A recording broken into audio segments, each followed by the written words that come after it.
That's right. It's time for another community watch party for the latest. Whoa. Echo. Whoops. Okay. um. Yes, I raced home today. I have only been home for like 10 minutes, frantically getting the stream ready. But we made it just in time. And because today we're doing another community watch party, like I said, for the latest Pantheon newsletter. Although I heard that this isn't really a newsletter per se. So last week they did something new and did a video newsletter. And it was really awesome. We had a lot of fun hanging out here, watching it. But today they're joining up with CohhCarnage, who is a great friend of the community. And the news is actually going to be on his channel. So today we're going to be watching his channel, and they're going to be just giving us some more updates. It's only been a couple weeks, but they have more that they want to share with us, and heard a little bit that there's going to be a little bit of a teaser of Faerthale, which is huge news because the community's been looking forward to that for a long time. So, how y'all doing? It's going to be starting here in 7 minutes from now, but like I said, just got to chill out for a little bit. So we're going to get our bearings before we get started here, because I have been, like I said, I've been going crazy. I rushed out of work, came home, got the stream all set up, but I think we're good to go. So I see Solitude in chat, I see Valorous, Kelem, Gator. Hey guys. Let's see, what else do we got here?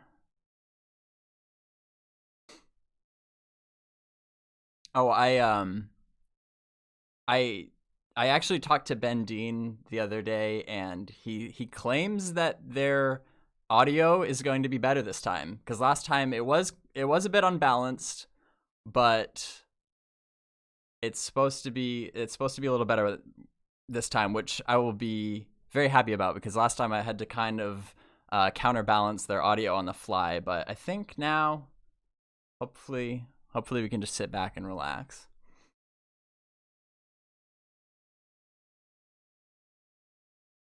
Hey Mako, Gorilla. I see a lot of people in chat. How many we got here? I can't tell you how excited I am that there are people that would rather hang out here just like together as more like a tight-knit community. Because I know Cohh's channel chat, he has an awesome community, but just because they're so big, like it's hard to even get a word in edgewise there. So like today we're just gonna kind of just chill out a little bit more. And this, I figure we might as well just keep doing these bi-weekly, like every time they do a video update like this. So it's gonna be, I think the schedule is every other Thursday. I think the time is gonna change. Like this one got moved a little bit just to fit Cohh's availability. He's not gonna be in all of them, obviously, but I'm really excited to see what he brings to the table.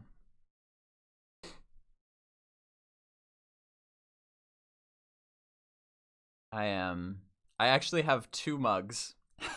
I have 2 mugs of water today. One of them, of course, the Trust in Pantheon. Oop, there it is. The Trust in Pantheon mug, which I always have on my desk. But I realized this last time I drank so much water. I drink a lot of water. If you're not drinking water right now, stand the frick up, go get some water, because water is so good for you. But because I can't really stand up in the middle of the show, I got 2 glasses of water. Now this one, yeah, it doesn't really show up. This is a mug, because this is a heat activated mug, and of course it's got cold water in it. So it's kind of, it's cold right now, so it's not really showing up. It's kind of dark. But maybe if I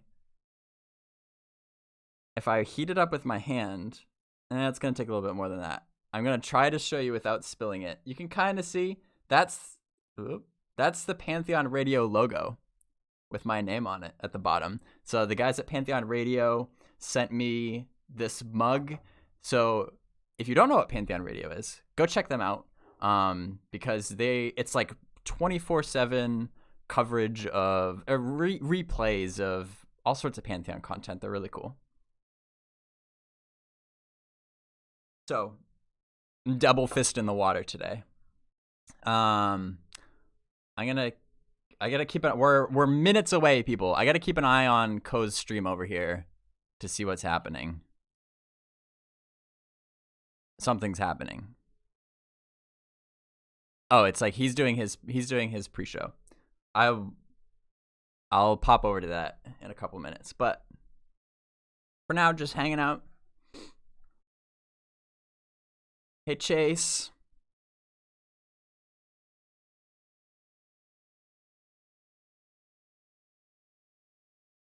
Hey, Donler. See lots of familiar names. I like that.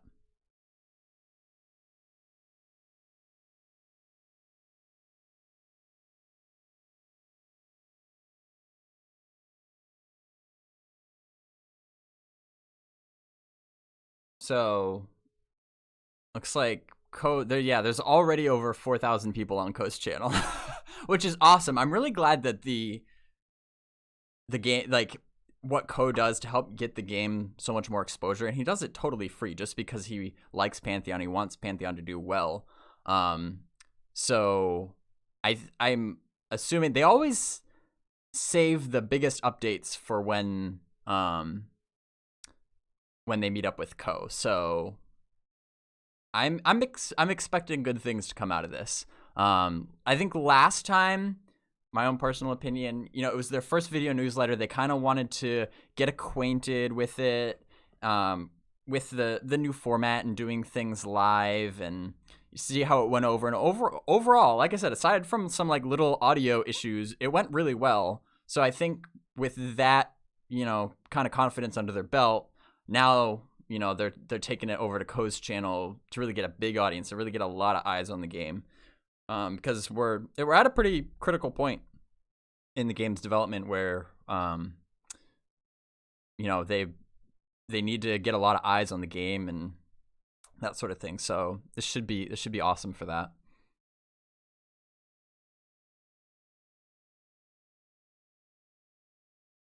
All right, is it happening? I think it might be happening. If there, I'm just waiting to see if there's going to be an ad that comes up. Nope. All right, let's jump right over.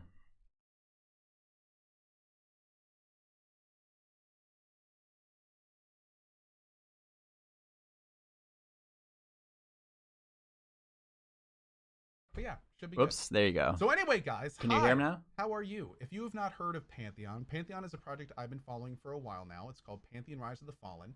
This is a very cool MMO that will be coming out. Well, how's that? Talk about that a little bit today. But we have some new stuff to show you. We have some fun things to talk about. You guys didn't miss anything in the few seconds that it was muted. And Chris Perkins from the dev team. So Ben, why don't you introduce yourself? Let us know louder. What's going on. How about that? Sure. Hey, Cohh, thanks for having us. This is Ben Dean, producer of Pantheon Rise of the Fallen. First, Cohh, maybe going a little bit off track a little bit, but I just gotta tell you, I love coming on this show. Like, the intros themselves just make my day. I get so hyped watching these intros. I'm ready to take on the world, man. It's awesome. Awesome, man. I appreciate it. That was actually our brand new intro. We just got that guy in the mix. Nice. So I appreciate that. it. It's brilliant. Yeah, so today we're going to talk a little bit about Pantheon. We are going to do a bit of a general overview for people who may not have heard of it yet, or only know a little bit about it. But before we get too deep into that, let me they just jumped right into the lead footage. Designer Chris Perkins. Hey, Chris. Hey everybody, Chris Joppa Perkins here. Super excited to be here alongside Ben and Cohh, and even more excited to show and share some Pantheon. So let's get rolling. Cool. Sounds great. So I see that you've already started the reel. I'm sorry, I couldn't help myself. Huh? I said I'm sorry, I couldn't help myself. I haven't seen this yet. Oh yeah, no, it's all good. So Cohh is much louder than the devs. There's not really anything I can do about that. Montage, so to speak, of various scenes, various screenshots, various artwork from Pantheon. And we would like to, sort of take your questions as we go too. There are a few things that we want to go over, but feel free to throw up some questions into the chat channel as well. Sure. So to sort of introduce everyone to Pantheon, if you haven't heard of it before, if you're not familiar with it, Pantheon is a crowdfunded project. It's to create a new massively multiplayer world.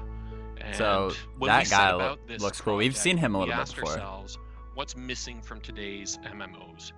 And when we really I boiled don't that know down, what that is. it came That down looks to, cool, though. three basic concepts: cooperation, exploration, challenge. Cohh, you remember when reputation mattered? Oh God, yes. Yeah, when it was everything. When you had to Yeah. re-roll characters if you screwed up enough. Yeah. Well, we don't want anybody to have to re-roll, but that's what we're kind of aiming for, you know, that challenge and bringing a community together again. So we've created Pantheon as a stage for creating these communities and friendships, possibly even rivalries. Chris, would you add anything to that? Am I missing any big points here? I don't think so. At least not that we won't cover as we move through the rest of the content on the show. So, Okay. let's keep on rolling. Let's keep rolling then. Okay. So if you have been following us, you know that earlier this year we set out on something called Project Faerthale. The idea of this was to incorporate most of the systems of Pantheon, to really breathe the soul into Pantheon, to include many of its mechanics. We talked a little bit about it on our own Twitch stream 2 weeks ago. That's, for those interested, that's twitch.tv/visionary realms. But what we didn't do is I'm gonna put that in chat, actually. Oh, cool. Yeah. Thanks, man. Yep. What we Sorry, didn't please do- continue. No, that's all. It's all good, man. What we didn't do in that stream, though, is we didn't show too much of Project Faerthale. So we did want to take the opportunity today with you, Cohh, and with your audience, to show just a little bit of what we've been working on for the past few months. I don't want to say too much about it, but if you want, let's go over to the Faerthale teaser reel. Oh, it's happening. Here we go.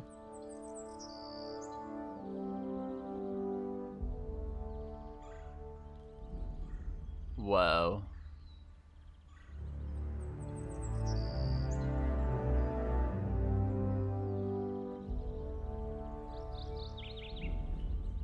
Those animations already look a lot better.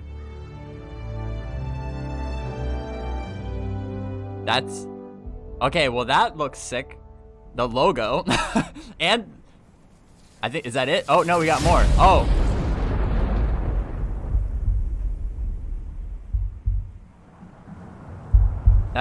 That's the Isle of Infinite Storms, I'm guessing.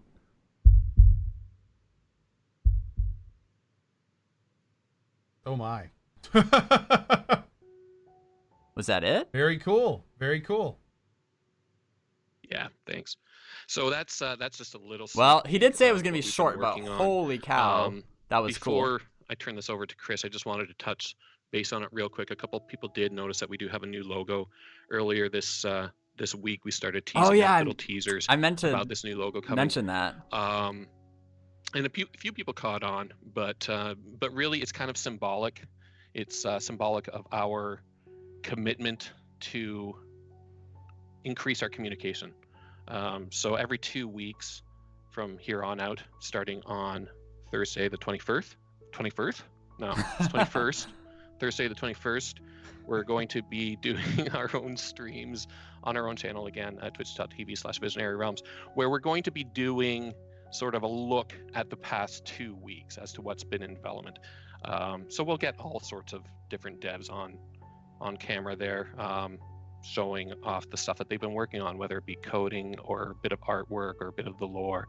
But it's really to keep everybody apprised as to what's going on and to help you feel more involved in the process of making this game. But yes, Cool. and a few people did comment on the visual fidelity from that video. So Chris, let me turn it over to you. You've got a lot to say about that.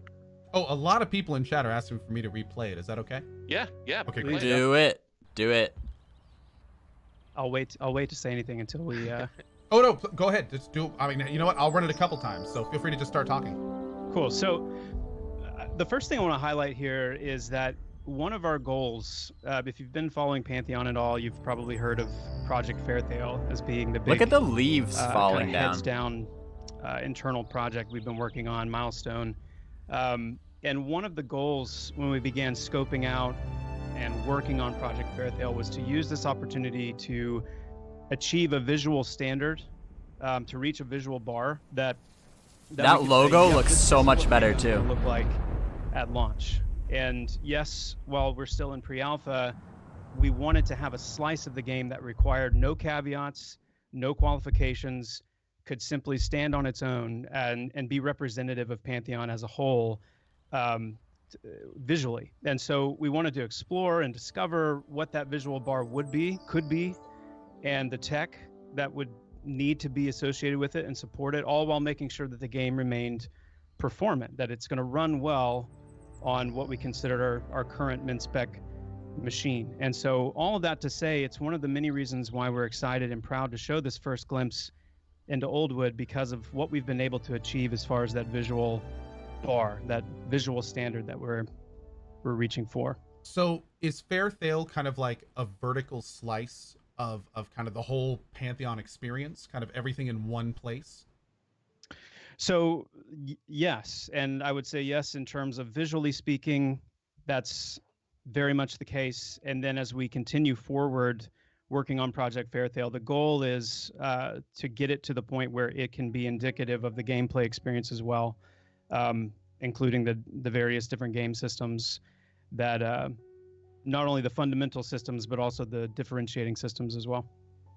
Cool, very cool. The other piece that I want to speak to regarding that video and just that point on the visual bar is that it doesn't just stop there. It can't just stop there, because we want to have a world that's more than just a beautiful thing to look at. There's a point behind the quality. There's a point behind the immersiveness of the visuals. And one way to say that would be, we want Terminus, which is the name of the game world, we want Terminus to be a place that you want to be in, that inspires you to explore, and then rewards you for doing so with meaningful discovery that's fundamentally non-linear. And another way to phrase that would be, we want you to go where you feel drawn to go, because the environment's doing such a good job of drawing you there. Everywhere you look, everything you see, the environments, the objects in the environments, the denizens and creatures of those environments, all working together to draw you to all over the place. And then once it's done that, it actually unfolds its story. It unfolds real discovery. I like the little in treasure the current era of chest gaming hidden that under we're there. in, and Cohh, you know this better than most, the beautiful visuals aren't so rare anymore. There's a lot of really, really good looking games out there. And so, but when we talk about MMOs, especially, unfortunately, the way exploration and quests and story content is handled, it's so linear and so hub-based. Theme park. Yep. Theme park, yeah, that That's it actually the term. it's stealing away the power of the environment, because It makes the environment a secondary feature, because you know exactly where to go. You're always told where to go next. You have your little checklists to check off, and you don't even need to explore or look around. The game does it all for you, essentially. The entire game is a giant roadmap. Exactly. Yeah, I mean, that's right on and well said. It's the environment. Nothing cool really matters unless you've got a quest for it. And so we want there to be a reason to go and look behind that tree, to go and look under that bridge, or see if that Spriggan has anything to say to you, or pay close attention to the carvings on the wall or the painting in the room, because the environment is always telling a story. And the more that we can capitalize on making these visuals more than just visual, but actually drawing you to a meaningful point, a meaningful place of discovery, then you're starting to touch on what Pantheon is all about. So I'll leave it there so we can keep looking at the goodies. And when Sounds you great. say meaningful, that's again another one of the components, is that these games, MMOs in general, the draw to them is to experience it not just alone, but with friends, to make friends, to maybe make enemies. And that's something that we're always striving to do, to find new hooks, new ways of getting people together and to communicate. And that's sort of what we wanted to do with that little teaser as well. Just the story that sort of unravels there. You see a small group in Faerthale sort of discovering something, pointing something out, saying, what's that? And then later on, we skip to what is clearly a large group running into. It just looks into his so. So can it we just talk looks about so that a little bit? different what exactly from are we seeing anything in the we've seen second before. part of this Faerthale video playing right now? Well, we have talked a little bit about it in the past. It is an encounter that we're working on. It's something that's completely different than we've done before. It utilizes a lot of the mechanics that we're working on, a lot of the systems that we're working on, and we feel it showcases a good Pantheon experience. So it fits right into Project Faerthale. That's a lot of people. How many people are running into there, out of I think curiosity? we had 20 on for that shoot. So that's a raid. Yeah. Welcome. Yeah, it's no secret Oh, that this is okay, actually a okay, raid okay. encounter that we're developing, and one of the reasons for that is because we, as gamers ourselves, and MMO enthusiasts, we've seen so many of them launch without a whole lot of in-game content taken into consideration. MMOs so, have fallen. like, just look at having this. in-game content at launch. I'm That very shot, glad to hear you guys are compared to thinking what we about just this. saw, That's exactly right. So Very- we very saw different. this as a great opportunity to, Like, 'cause as we're this is working on older- fundamentals, this as is we're working older on footage. differentiating systems, to really follow that all the way through to the top and make sure that the raiding experience, or the multiple group, large raid group encounters, the mechanics and the overall experience there is intact. And I think we've got just a really, really fun, highly challenging encounter that we've put together. So can't wait to show more of that in the future. If you need someone to, play a role when you show those off, I know a guy. Oh yeah. Yeah, you'll have to let us know. Name's Ro Barnage. Sounds familiar. But yeah, just a quick reminder. But this is a crowdfunded project as well. So if what you see is interesting you, if you feel like checking out more, head on over to PantheonMMO.com. Lots of information there. You can sign up for the newsletter, and there's also various pledge packages. All of that money, every dime goes into development of the game. PantheonMMO.com. You got it.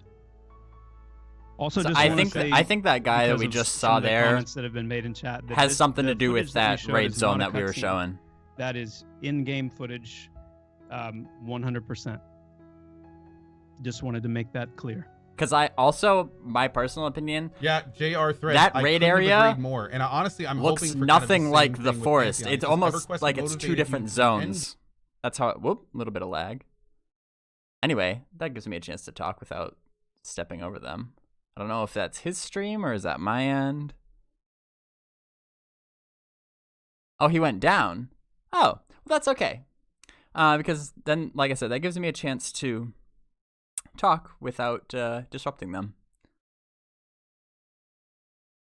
And just to answer a quick question, Upyron in chat asked, am I a developer? I am not. I have just been following the game for over 3 years now, very, very closely, and I'm breathing down the devs' necks. But I'm not a developer. Somebody else asked if we've seen those rats before. We have. Uh-oh. Boo. I'm just gonna bring it back to this, and then I'll put it back when he is when he comes back up. One thing I love. Whoops. Okay. Intermission, I guess. Have we seen those rats before? Yes. That was in a newsletter, but it was quite a while ago. I'm gonna say that was early 2018. So yeah, it's been well over a year since those. So it's understandable if people missed those. So a few things. What was I talking about? That that teaser is a very effective teaser. It's very short. Because it's it's a teaser when you want more. It was like you get to the end, I was like, that's it. But it's like, that's the whole point is it makes you want to see more. And I definitely wished it was longer. But there's a lot of things jam packed into that, and they started to kind of unpack some of those things. First of all, one thing that I was gonna bring up, let's address the obvious off the top. One thing that I had meant to bring up before the stream even started, is this teaser here, which they have been releasing incremental images over the past like 4 days. it started with just this circle in the middle, and then it was like a ring around it, and then there was like the blue effects, and then just earlier today, they released this image that you see here now, and you know, there's a lot of speculation, especially in the first early pictures. Oh, he's back up. All right. Oh, let's back. Okay, I'll hold that thought. We'll continue later. Machine over the last couple days has developed a hard crash issue. It's going back into the shop on Saturday, but unfortunately, I'm very sorry about this. It could be, it's either temperature related or motherboard. It's a pain. But anyway, we're going to go right back into it. We were just talking about Faerthale and all the cool things having to do with that. So, guys, take it away. Let's do it. All right. Thanks, Cohh. For those who haven't heard about Pantheon, we're not going to back. We were talking about in-game content and making sure that we don't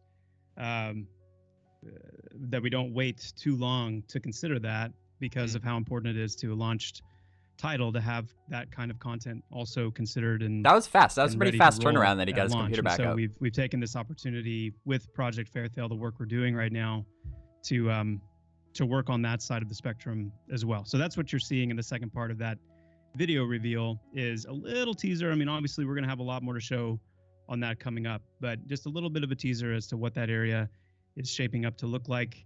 And just to confirm that we are indeed working on a raid encounter. And I'm seeing some questions too about what kind of atmosphere, what kind of climate is going on in there. And I'll go ahead and say that it's a wind shear climate. And maybe later in the show we can talk about what that means, or on a different one. But for those of you who are in the know, it is a wind shear climate. In the know, I like that. This is gonna. It might be slightly off track, but I did see a question. I think come he's up by talking about Davern B, us. And thank you, Brass is in the channel. She works Hi, with the Brass. community as well. But Davern B asked if this is a pay-to-win game. Absolutely not. Brass's response was correct. Absolutely not. We really want to recapture that organic feel, that natural feel of MMOs, where you play the game and you enjoy the game with your friends, and not buy all of your weapons and armor with real money. All right. So, what else do we have to show, Chris?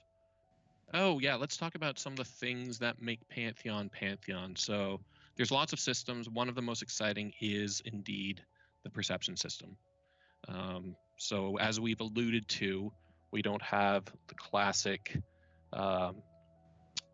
theme park setup. We do have, but there is definitely lots of story packed into Pantheon, and that's through the perception system, which is basically a non-linear branching way of storytelling. Chris, do you want to tell us a little bit about it?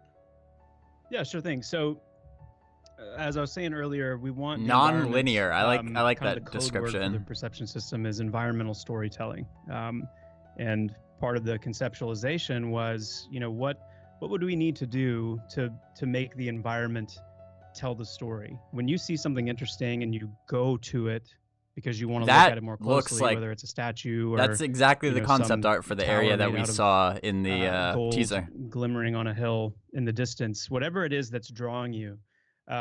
Since we're not going with a quest hub type system, see, and there it is. Go to a village, gather up all your quests, and then follow the mini map along, as Cohh was saying earlier, and just kind of focus on the flashing lights and the arrows.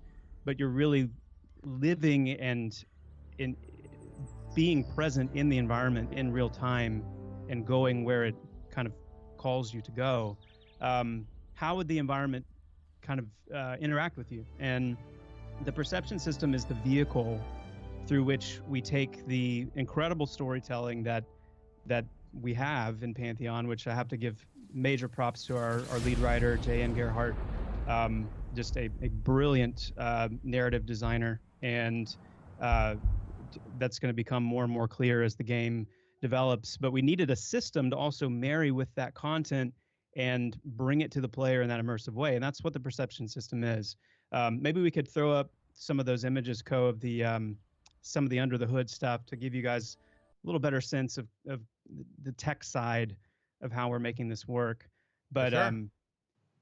Yeah, perfect. So Oh, so that's what you're what. seeing Oh, that's here what that is. is a tool that our senior programmer, one of our senior programmers, Robert Crane, who's really been spearheading the implementation of the perception system, he's been working on.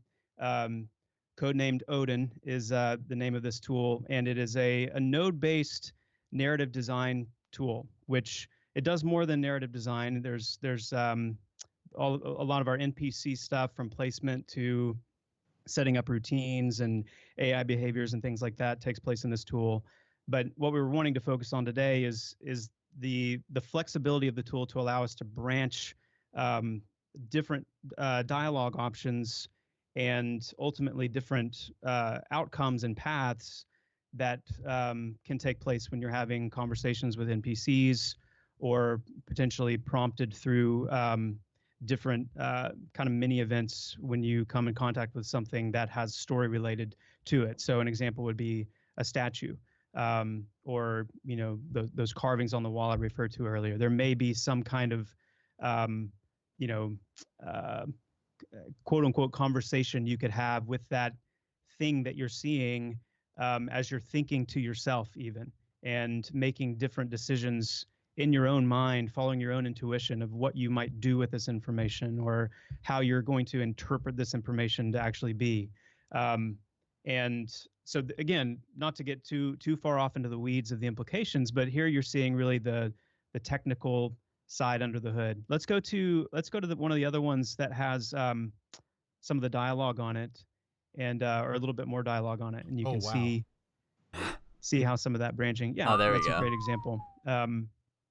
I'm a little behind, I think, because I'm watching your. Oh yeah. I'm looking at these. Like these are gigantic flowing. I need binoculars.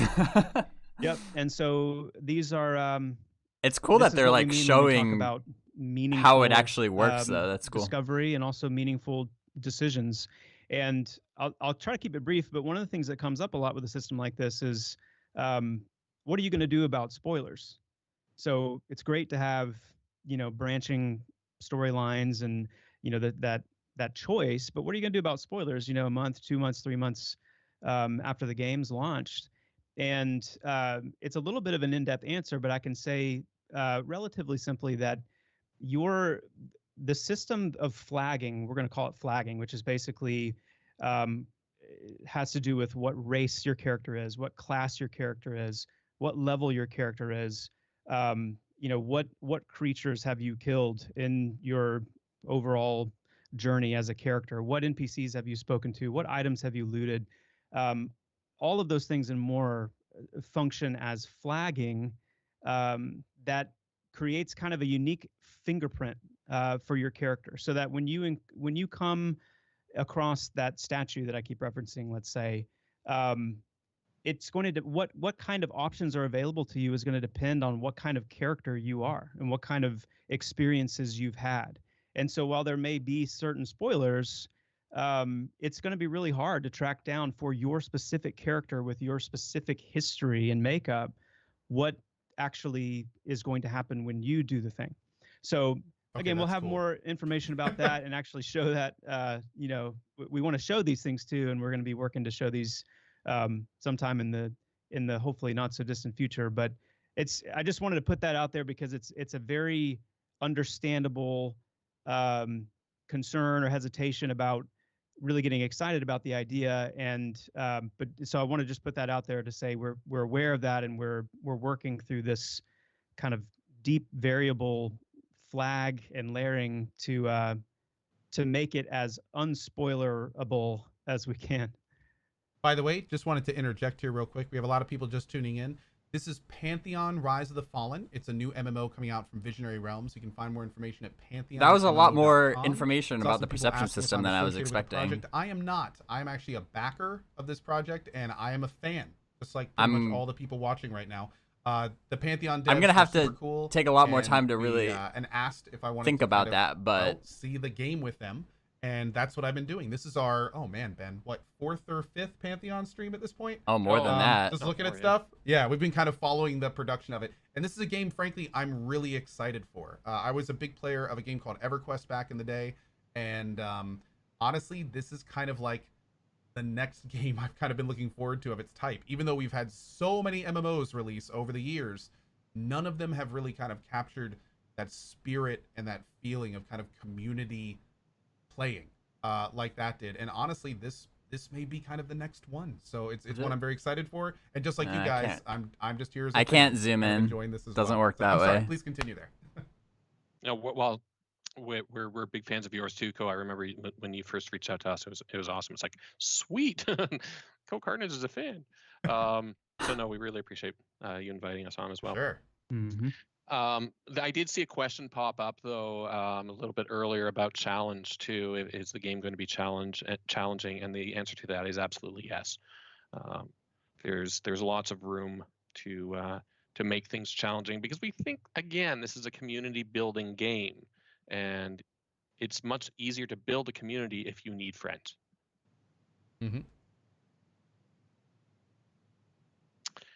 So with that, do we so we talked about the perception system bit. Yeah, Chris, have anything else on there? Welcome. Well, just to transition into the next thing we wanted to show, we're kind of continuing on with this theme of the perception system. I think that was and, the start of another lore video. Super excited to now show a little bit of, there's the tool side of that system, kind of the under the hood, which we've been looking at in the node graphs. But then there's also the player-facing side of the system, and one of the really key components in anything player-facing is the user interface and how these systems present How many themselves people? to the player.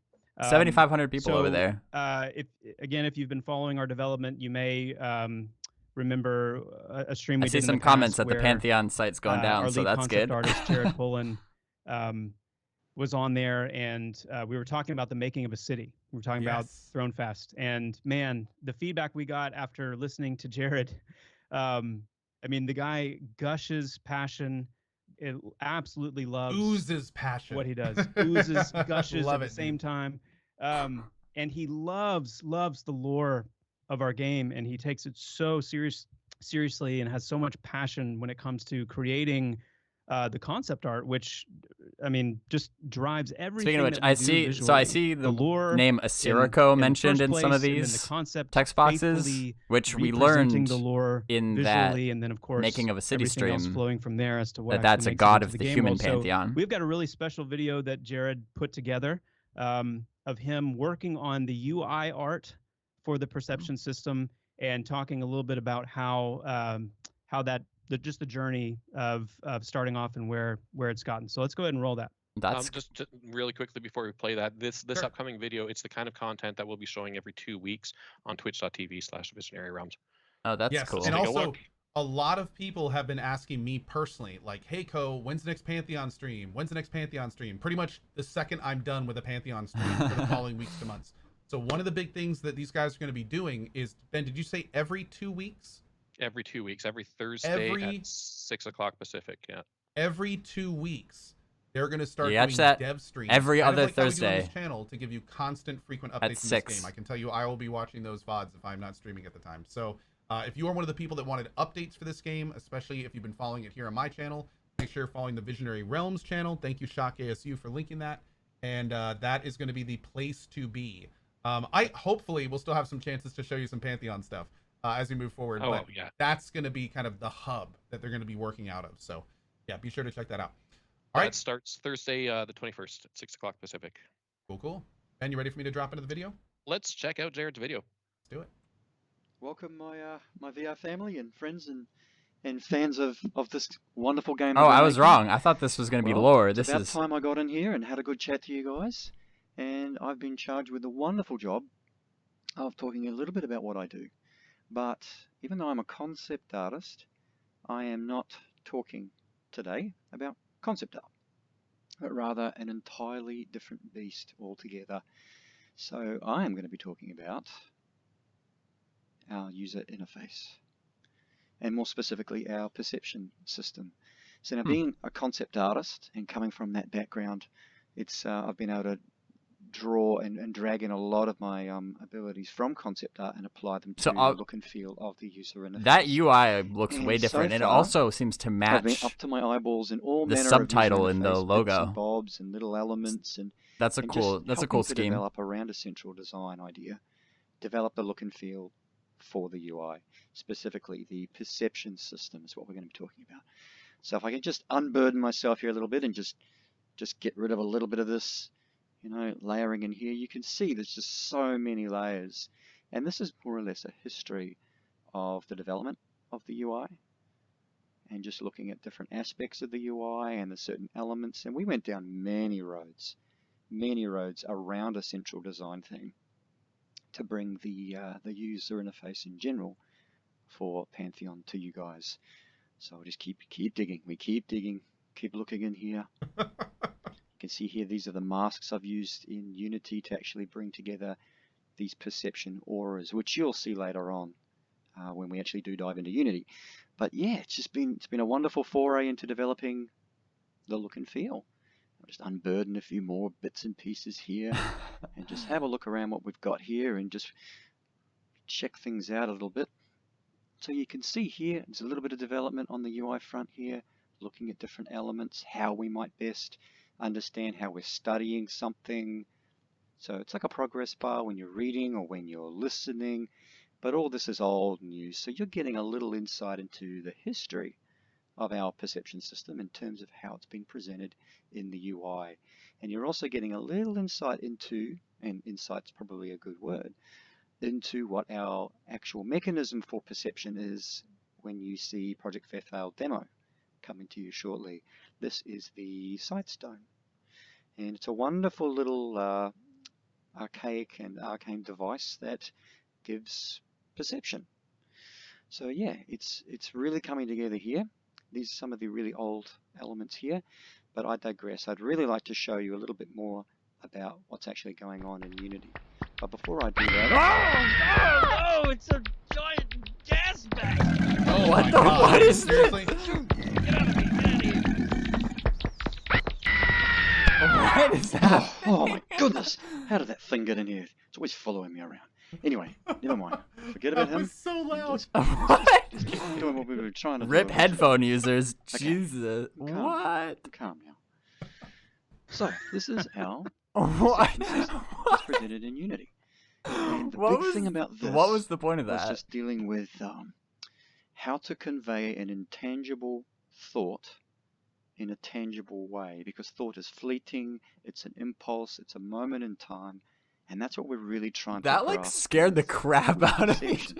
I was So you like, can see oh man, that here is worked our way too well. perception I was so window, our like perception sucked port. into just looking And at essentially, the these details. I things was will like, pop in, and we're still that didn't even dialing feel in the real. effects and how these actually work. But it works like the old scroll that you're so accustomed to seeing in previous builds. But it opens up, and it's this sort of beautiful, shimmering, intangible tendrils of thought that give you the impression. Oh, that's cool. of It's the like perception you're like thing when it comes up. glimpsing into So we'll just the zoom in a little bit here, and I'll just show you these time perception space, auras that I've been working on in conjunction with Rob Oh, that's and cool. Bruno, both like very ethereal talented thought. in That's their own right. that's cool. They've really supported me on the technical front, and really supported to bring the intangible into the tangible. So some beautiful shaders here that I've been able to use from their hands, so very thankful. But you can see here it's moving in the background, but it's Oh yeah, it is important to moving a have little bit. a fixed element for UI, because if it's fleeting and it's shifting and it's moving around, it can be a real big distraction, and we don't want that. That's very subtle. There's a I like that. real artful blend and harmony between presenting information whilst not distracting the end user, the player, and that's you guys. So with your comfort in mind, we have endeavored to create a user interface system specifically for the perception system around that particular idea. So starting with a solid design spec, which goes a long way, a central idea and focus around which to build this particular function. But it's a blend, as I was saying before, it's a blend, and a harmonious blend at that, between the invisible aspect of UI, So I'd say that I'm like scared because harmony he's like between lulling being me visible with his like voice and and his also UI. I'm invisible getting is like critical to UI. sucked in again, but now I'm And the other like thing I'm scared is, something's gonna happen again. it's all about function. So you want it to read well, you want it to work, but you also want it to be beautiful without being distracting. So to that end, that's what we've come up with here, and I'll just give you a little insight into how we're working on this perception aura. Halloween was like a Real week multiplayer ago. That's too late for that crap. blending into shader will work over dark backgrounds, will work over backgrounds as white as snow, and everything ranging in between. So it's been a real complete foray into working out how this works, and Rob and Bruno have been instrumental in bringing this to us too. So it's quite a marvelous thing. But yeah, we're really coming along. Not only do we have the perception side of things in the UI, we also have the standard dialogue window as well, which is minus this perception aura. But yeah, it's you can see what we've been working on, and it's coming along, and yeah, getting there. Wait a minute. Did you guys hear that? Oh, Not no, again. God. Oh, it's down. Yes, it's found me! It has! It's found me! Oh, help me, help me! David, Ben, I've got to get out of here, guys.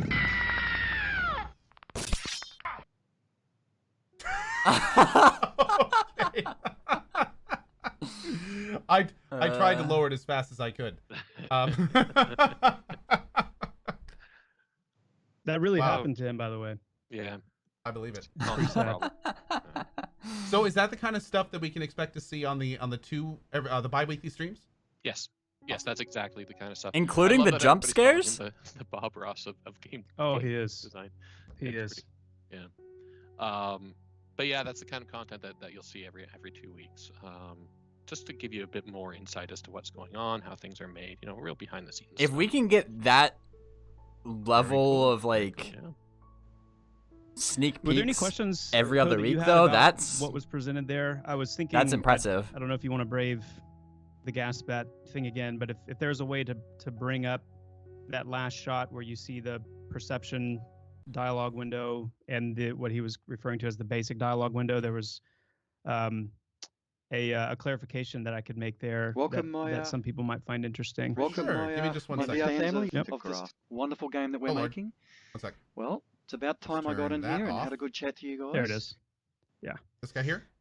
Yep, that's the one. Cool. Or actually, no, I'm sorry. Again, I'm looking at a little bit of a so- delay. Yeah. Yeah.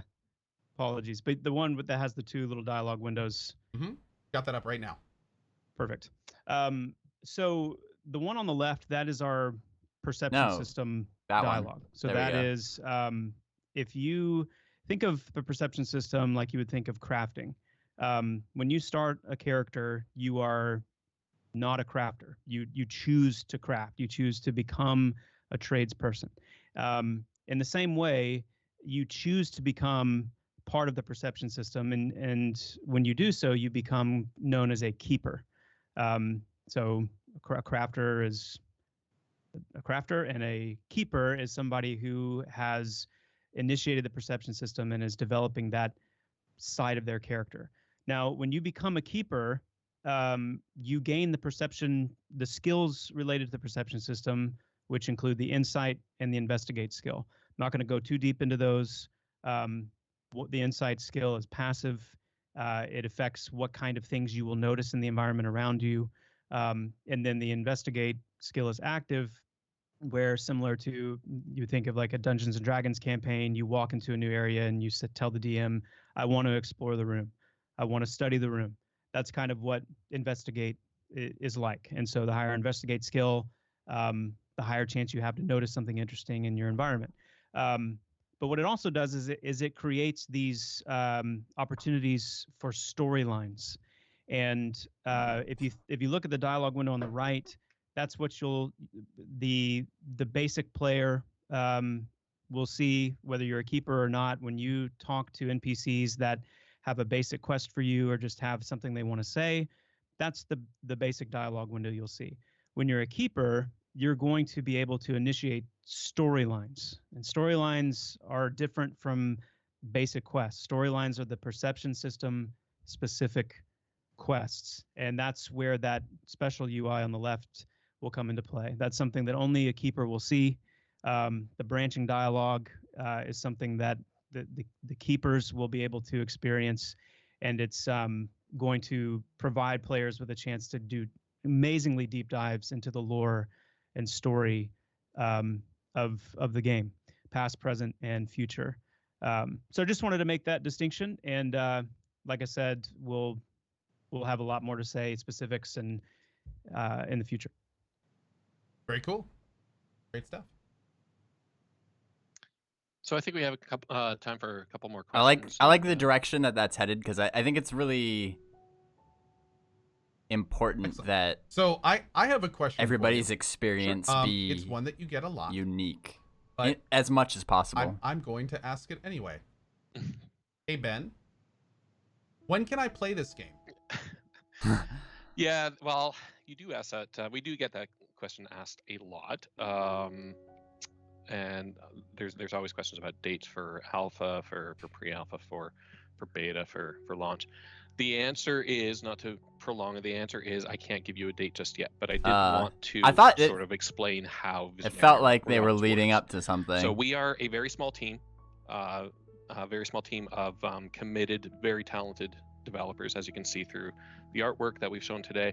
We're not a studio of 200 developers like you see in some other games, and we are crowdfunded. So what that means is that as a core crowdfunded team, we continue with development. When we see a surge in crowdfunding, what that does is it allows us to bring on more contractors to accelerate the pace at which we're making the game. So that's really kind of the only reason we can't give a date, because we can't predict what crowdfunding is going to do, a few months from now. If it swells, then we bring on more developers. If it doesn't, then we continue on the pace that we're at. So that's kind of how the Visionary Realms works with Pantheon. Cool. Good to know. Good to know. And if you are interested in helping it along, visit pantheonmmo.com and hit on that pledge button. Well, don't hit on the pledge button. Hit the pledge button. I definitely hear you there. I think that's all we've got, Cohh. Again, thanks for having us, man. These shows are always awesome. This is a little bit different. Man. Normally we show some gameplay, and once we have a bit more ready in Faerthale, we'll definitely be knocking on your door. That is a day that I am anxiously awaiting. I can't wait. I know you guys have been pretty hard at work on Faerthale for a long time, and I have a feeling that's going to be kind of the first time we can really see the game with as much of the end game vision as we're going to get, probably into a release. So I think I speak for many when I say that we're extremely excited to actually be able to experience Faerthale and kind of see what you guys are bringing us. It's gonna be good. We're very excited to show it too. We are all really pumped to be able to just show this even. We can't wait till you see the rest of it. It's gonna be awesome. It's gonna be awesome. Very cool. Did we want to take a couple of quick questions? Sure. Sure. Yeah, I saw one here real quick for you that I'm actually kind of wondering as well. So how does perception work if you're in a group? If one person is as high perception, does everyone benefit? Everyone can benefit if there is someone in the group who is a high enough perception skill, then other keepers will be able to benefit to a degree. Now you're not going to be able to basically put a max level. Perception will most likely have levels to it as well. This is a bit of an aside real quick, but really like the idea of there being levels and essentially titles associated with how high your perception skill is, so that you have, kind of a badge, almost like some bragging rights when you've maxed that that path of character development out. And so if you've got, let's say a visionary or a sage or whatever, like the max level keeper might be, you're not going to be able to just drop them in your group and then allow, younger keepers to hop, skip, and jump over everything. So, but that being said, there's also the issue of wanting groups to be able to do quest and story content together. So all I can say is, when it comes to the perception system and storylines, we want, as part of the nonlinear approach, we want you to be able to feel like there's plenty of on-ramps and off-ramps and ability to kind of freely flow in and out of different storylines, which is kind of how we're developing the system. But we're also going to be putting checks and things in place to make sure that you can't exploit someone's higher level perception skill to bypass things you shouldn't be bypassing. So whether that means that you have to be within a certain range of the other person in skill level or perception level, that could be one way we address that. Whether it means that by whatever means you need to be flagged in the same kind of ways as the other person, that may be one way to address it, because we can make those flags varyingly difficult to achieve depending on the level of content you need to explore, or enemies you need to defeat, items you need to be able to have acquired. So there's a couple of different pieces in place to keep it from being trivialized. Very cool. Very cool. Couple quick accessibility questions. First, will the game be translated into other languages for our friends that don't speak English as a main language? And 2, will the game feature controller support for people that may have trouble with a mouse and keyboard? So for localization, we're looking into that possibility. I got to tell you that we do get a lot of localization companies very interested in working with us. Right now, we have not moved too far down that path, but it is something that we will be looking at in the future. Very cool. So another quick question about the perception system. What happens if a player chooses not to be a keeper? Are there going to be benefits with there, or cons, pros for being and not being a keeper? So yes, there are going to be benefits to being a keeper. And again, the easiest way to answer this, I always go back to crafting. So obviously there are benefits to being a crafter, depending on what path you choose, what trade skill you focus on. Not only are you going to be able to create items for yourself, but you're also going to be able to create a vast array of items for other players. You're going to be able to make money and, in some cases provide not only just armor and weapons, but things that are more incidental, or things that make exploration or travel or whatever it may be easier for other people. So in that sense, you could say, in the same way that a crafter has advantages for becoming a crafter and investing that time and effort, a keeper, yes, will have certain advantages for becoming one and investing the time and effort to develop that side. Now, the important note, though, is that we're being very careful not to introduce ways of gaining like an unbalanced gameplay advantage, or putting content that is what we would think of as primary content behind a perception locked door kind of thing. We don't want perception to necessarily function as a gate to the common player who's not a keeper to be able to get through it.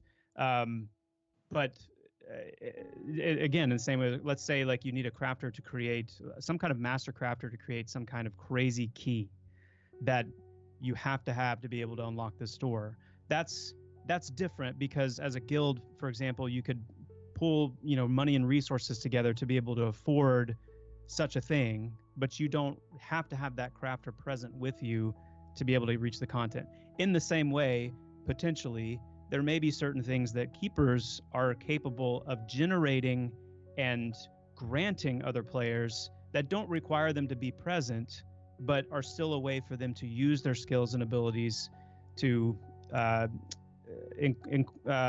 put items into the player economy, as it were, whether it's financial or more of the gameplay economy that players could depend on to some degree. Bottom line is, we're watching it, and it's something, as we get further into alpha and beta, we'll work to make sure that both those spheres, crafting and perception,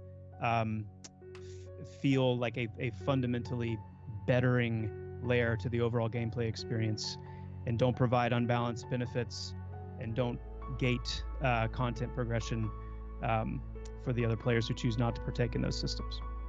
Cool. And Ben, I'm sorry, I think I cut you off there before the controller support part. Yeah, I was wondering can't about give that. a definitive yes or no. What I can Okay. say though is that it's something that personally interests me, and we has come up. Right now, we haven't incorporated it, no. But I think in 2019 it's important to have. Sounds good. Sounds good. By the way, for a lot of people saying in chat that you can't play the game solo, one thing about these games that's important to mention is you definitely can play the game as just you by yourself. But Pay attention, a because big this is part of this important. game is meeting other people in game, forming up groups, meeting new people, and actually socializing inside the game. That's what I would do pretty much all the time back in EQ. You come to a zone by yourself. You don't have any friends with you.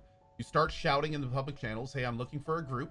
You join a group of random people you've never met. You get to know them. Maybe you friend a couple of them. So the next time you're in that group, you notice names in the chat. It's the kind of thing where you don't need to go in with a group. You don't even need friends. And I know it's scary to socialize. I see that in chat. I know it's scary. But at the same time, you can have great interactions, meaningful relationships. Everyone you talk to in the game, you have this big commonality with, because you're all playing the same game. You're experiencing the same world. So it's not quite the same to say you can't play the game solo. You can definitely go in solo, but it is a more social oriented game. So something to think about there for sure. Yeah, Because well said. I see that Yeah, I'm glad you question spoke a to lot that. too. It's I mean, you could say that Pantheon's a solo-friendly game in the sense that we don't do anything to penalize soloing or even discourage soloing arbitrarily. It's really just comes down to the nature of the content that you're faced with in any given area. If you can figure out a way to solo it, then please, that's great. But the key is the game is being designed with the kind of challenge that will, in many cases, at least encourage players to band together to some degree to overcome those challenges. Yep. And it's kind of funny, like Mika does stuff, says MMOs are all about community. I don't know why people are so scared to interact with people in an MMO. I'll give you a reason why, Mika. The theme park MMOs that have been coming out over the last 2 decades, they've basically been solo experiences inside of social settings. So a lot of people are used to these games that you can just go in, talk to somebody, do that quest, talk to somebody else, do that quest. The only time you ever have to group is if you do dungeons. And Preach you don't it, brother. have to do those. So you can play the entire game as a single player experience, even though you're playing, by definition, a massively multiplayer online game. So a lot of people have kind of changed the perspective of that. And that's one of the reasons I'm so excited for this game. And I love old school games like EverQuest, because you couldn't really do that. It was much more about living in It's that going to be world hard and to dealing with all the untrain that come with people it, out of instead that putting habit, on though. blinders I think and that's just going important. quest to It's quest totally until you get to possible, end game, and then, but which old is habits basically die what a lot of hard. games are these days. So yeah, it's that stuff that is the reason I'm excited for games just like this. Let's sort of bring that theme park back. I'll just use it in sort of an example. But when you go to a theme park, you can go alone. You can enjoy the rides. You'll have fun on the rides. But aren't theme parks so much more fun when you go with friends? I mean, you're typically there with hundreds of other people, but it's a lot more fun when you're there with friends and not just strangers that you're jumping on a ride with for 5 minutes. And the good thing about Pantheon is you can enter the world, and just like any social MMO, you can enter the world by yourself, and it's surprisingly easy to make friends in these games. Yeah. If you're a decent person and you're friendly, you will That's start the making key. lots of friends in games like this. If you know how to play your class, people will friend you and they will contact you when they need their class in your groups. Like it's much more Yeah, I don't know why social he because you're all used experiencing the same why he thing like pushed together. the theme park analogy, But because especially I'll tell you like this they were right just now, saying, if Pantheon's it's not really a anything like theme old park in school the terms of MMOs, games. Like I you get what he's good at saying, being your but class, you become reliable, you start showing you know what it's to do. the People same will start reaching out and analogy. letting you in, especially as The you same get towards analogy could end be game, applied you to start doing raiding, sandboxes. Yeah, it's high-end fun to play in grouping. a sandbox People by will start yourself, seeking you but out it's more if you're just a fun decent person. if you're with people. And I think pretty much most of the folks that played old games can attest to that as well. I remember sitting in a zone playing. I was relatively low level, and someone pointed out that someone was shouting in the zone, and they're like, "Oh, that guy just earned all of this new loot." You know, he's the only person on the server that has all this loot, and he became a celebrity in and of himself because he was a good player. He was friendly, but he was also, you know, he was also with the right people and worked to get the top end stuff. So. Oh, absolutely. I remember 2 decades ago hanging out in a zone called North Freeport, and the first time that I saw somebody stroll in with 2 short swords of the Akesha, oh man, like literally it was like a crowd formed around him. Like that kind of stuff was amazing. And at that point, you know, it's not about min-maxing. It's not about, you know, just making sure your stats are the best. It was literally like you were standing outside, something cool happened, and a crowd of people started forming around it.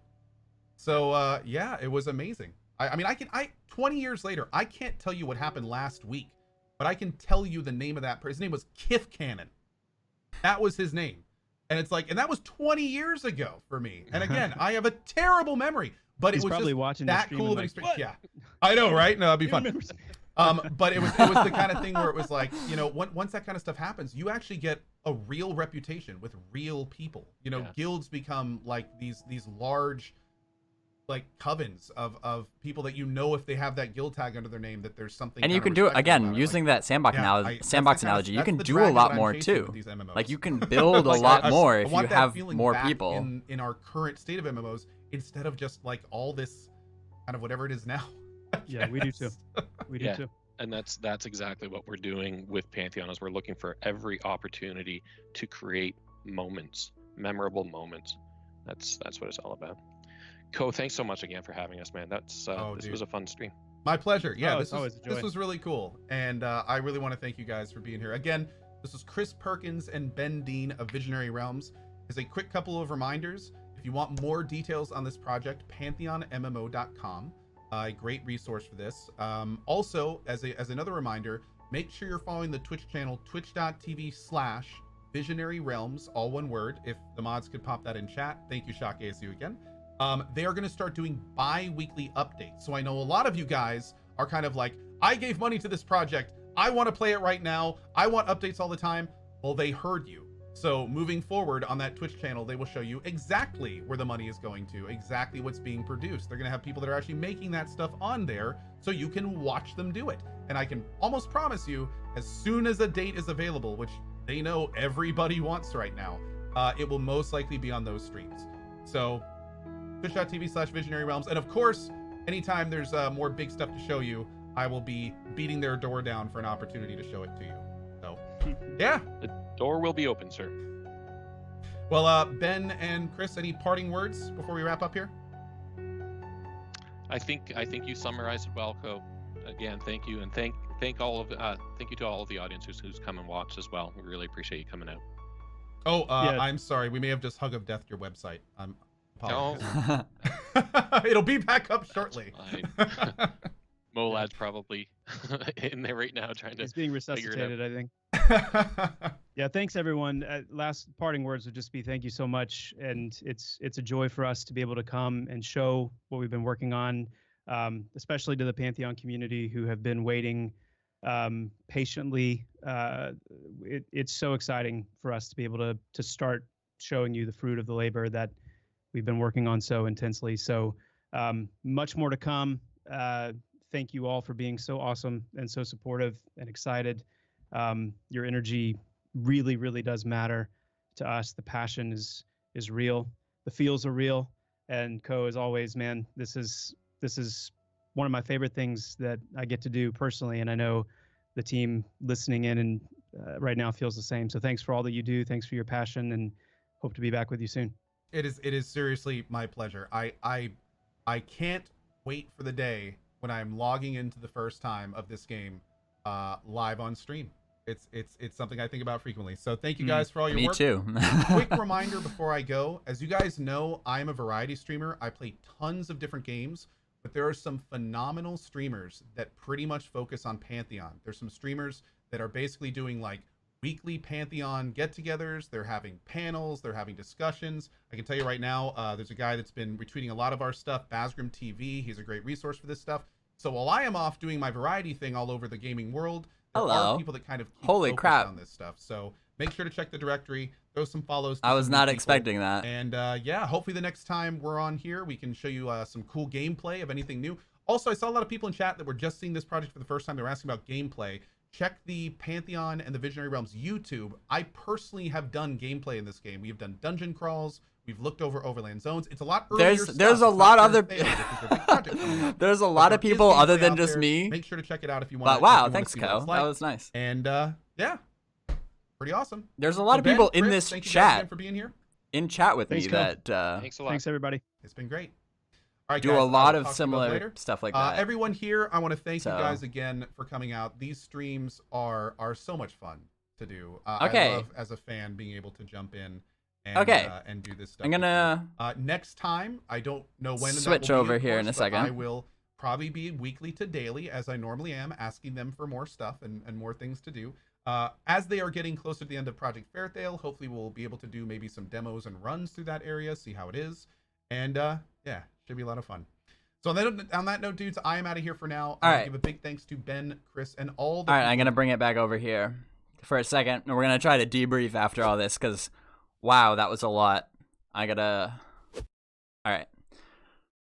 Well, that got my heart rate up a little bit.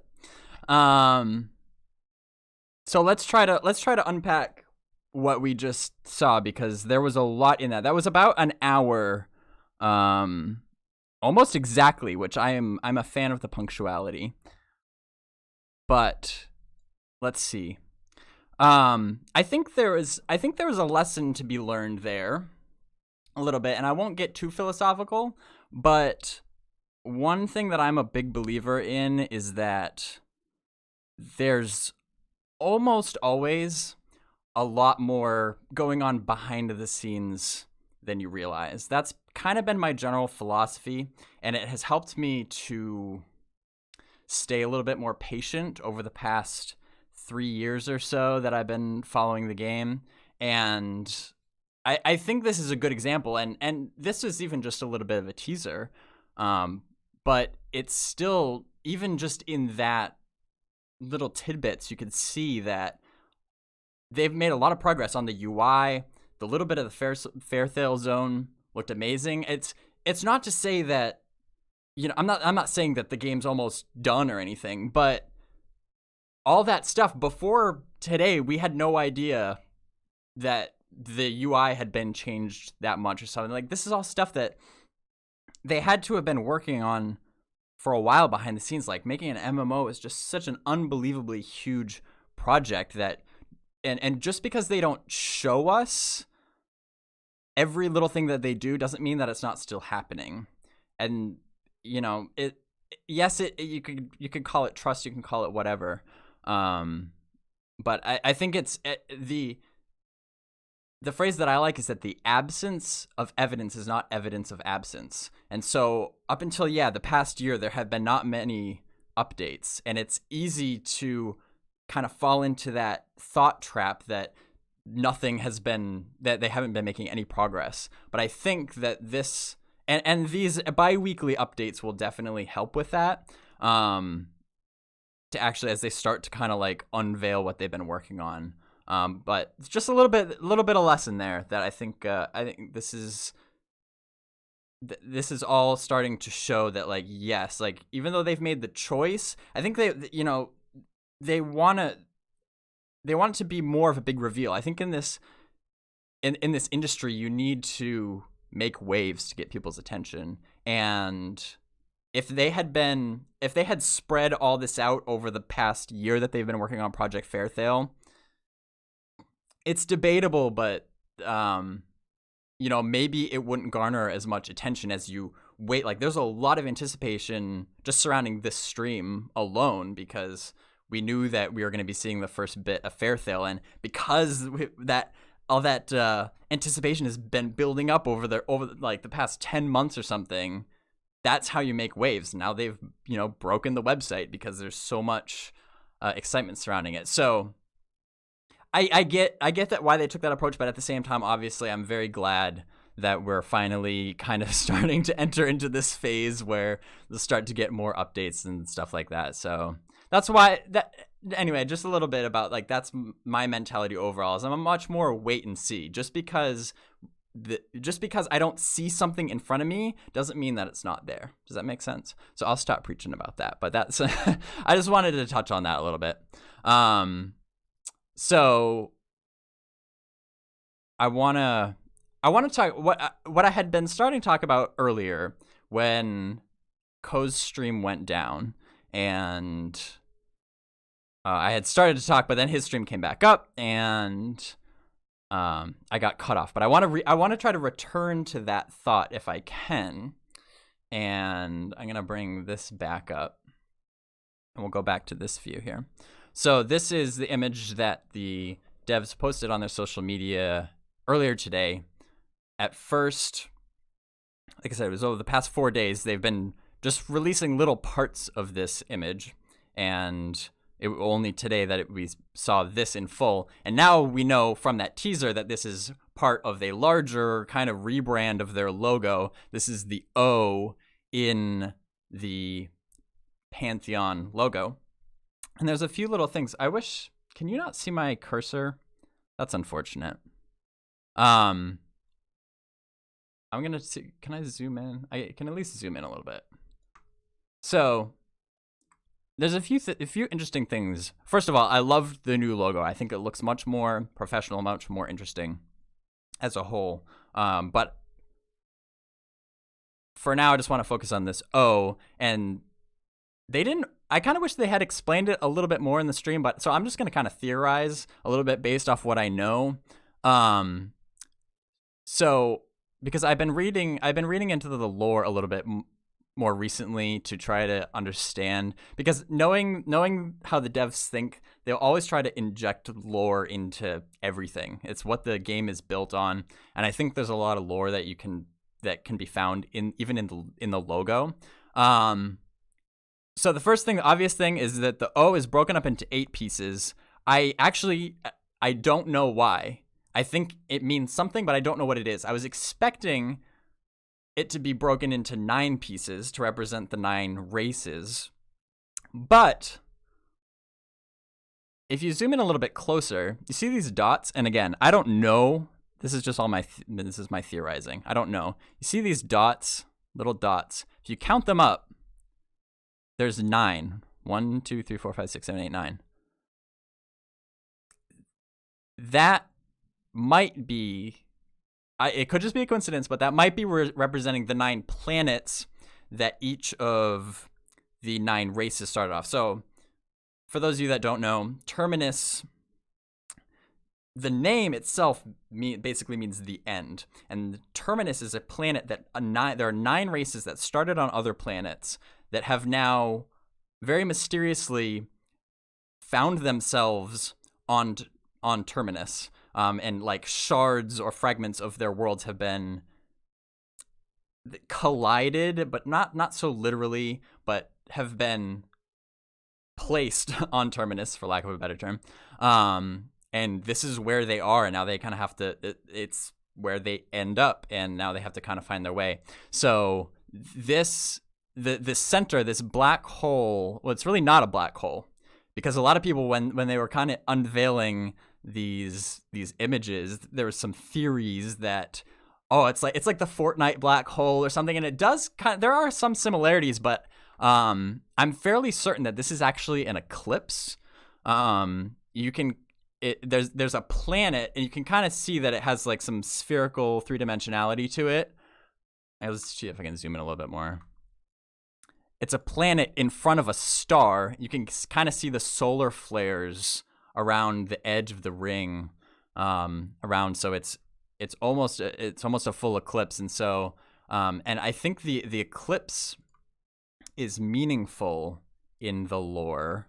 I'm gonna see if I can pull up the I'm gonna try to pull up the quote that I was reading earlier. Yeah, from the lore. I stared into the eyeless face of an eclipse as it bore down upon my world, crowned in the dust of those it had already turned to nothing. So I think, and there's also been some other concept art in the past that has shown eclipses. I bet I can pull one up here. Yeah, here it is. There, you see there a eclipse there up in the upper right-hand corner. So I think eclipses are significant in the lore, and that's what this is. So I think this is basically a little mini visual story of either the creation of Terminus or something like that. Hopefully that they'll explain this. I could be way off, but that's my interpretation of it. I had when they revealed this, I had thought that maybe they were leading up into a new logo, but there's even more to the logo that hopefully I can get an image of that soon, because it was just a blip in that teaser there, the full logo, but it looks way nicer. It has much more depth to it than the previous logo. Looked kind of flat. I didn't hate the previous logo, but the new one looks much more professional, in my opinion. Speaking of that teaser, so one of the questions that I saw in chat actually is Project Faerthale just one zone, or is it more? And again, this is I don't have confirmation about this, but my understanding of the way that I look at it, and especially that teaser kind of lent itself to my theory as well, that I would be willing to bet money that Project Faerthale involves more than one zone, and I'll tell you why. And I normally don't even theorize much like this, but that's how confident I am, because they often refer to Project Faerthale as an area of the world or a region rather than a zone. Like, Faerthale is a zone, but if you see the teaser that they released, that they very clearly start off in Faerthale, very foresty region, and then they showed the new logo, which is awesome. And then the next scene, though, is in a completely different environment. Now, we do know that zones in Pantheon are very large, and there's often lots of little points of interest within a zone, but the difference in the overall environment and just the look of it, I think lends itself to a different zone. And I think that there is some lore that supports that as well. Like, we've heard the term like the Isle of Infinite Storms. I'm guessing that is what that's what that second scene of the teaser was, but it all looks very cool. Again, like I was saying earlier, it's a very effective teaser when, like, that is just a huge tease. It makes me I want more. That's all. That's all I could say. Let's see if I can scroll up through chat here a little bit to I saw some other questions earlier that I wanted to go back and address. Oh yeah, Chaser says, will the Bard class be available at launch? That's a good question. So the last information I really have on that is from PAX East 2018, which granted is a year and a half ago, which is crazy. I can't believe it's been that long already. But at PAX East 2018, for those of you that don't know, I interviewed Chris Perkins, who is Joppa, was just in that stream with Cohh. I interviewed him in person. That interview is on my YouTube channel, which is youtube.com/BazgrimTV. If you haven't seen it already, there's a lot of information about all of the classes in Pantheon in that. And when I was there, I was asking about obviously the 12 classes that we do know about that are confirmed and have class pages on the website. But they released a matrix that describes the combinations of like what races can be what classes, and on that are two classes that don't have class pages on the website right now, which are the Bard and the Necromancer. And so I asked him, like, what's up with those? And basically both of them are going to be classes in the game at some point, and they're so confident that they've already decided what races can be those classes, but they don't know for sure if they're going to be in at launch. So the Bard, however, though, he did make an extra point about the Bard, that out of the two, the Bard is more likely to be in by launch. The Bard is going to come first, and then the Necro, we know that. And in fact, he even said, again, this is a year and a half old, so this might not be as accurate anymore, but at the time, maybe it is. At the time, he said that from his perspective, which he has a good perspective being the creative director, that he is actually quite confident himself that the Bard will be in by launch. Again, it's not a guarantee, and if it doesn't come in by launch, it'll be in an update shortly after. But so that's last we knew. I would like to see if maybe an update, because a lot has changed since then. So I would like, if I get a chance, to get an update maybe on, like, you know, is that still the case? Because I haven't heard anything about it since then. So, but they are working on it. They want to get it. They want to get it in. So, the chances though are pretty good. Let's see what else. I can't scroll up anymore. See if we got any other questions. I figure I might as well I'm just gonna keep hanging out. If you guys, you can tag me if you guys got any questions that you want. Again, I'm not a developer at all, but over the years of studying the game, I guess you could say, I'm happy to answer any questions that you guys might have.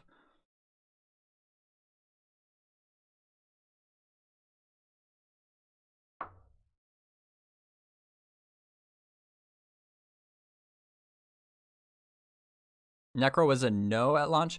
It's not a hard no. Neither of them are a hard no. But it's much less likely that the Necro would be at launch. It's, you know, like Ben was kind of saying earlier, if they, like, let's say they land some huge investor and happen to get this huge influx of money, and they can bring a whole bunch more devs on the team, maybe they do get the Necro in by launch. But it's, like I said, the Bard's gonna come first, and it's probably safer, you know, maybe it's safer just to assume that, yeah, the Necro will be in like an update shortly after launch, but who knows what the future will bring.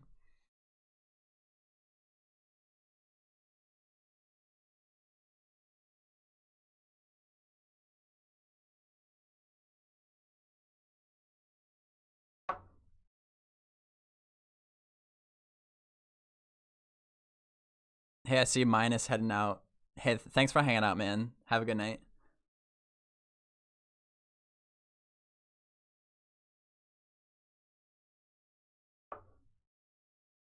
Goofy Warrior Guy says, get a subscribe button. I plan on it. That day will come. But up until now, like I was I think I talked about this in the last stream a couple weeks ago, how like up until now, I haven't really felt like there have been a whole lot of opportunities for me to utilize this Twitch stream.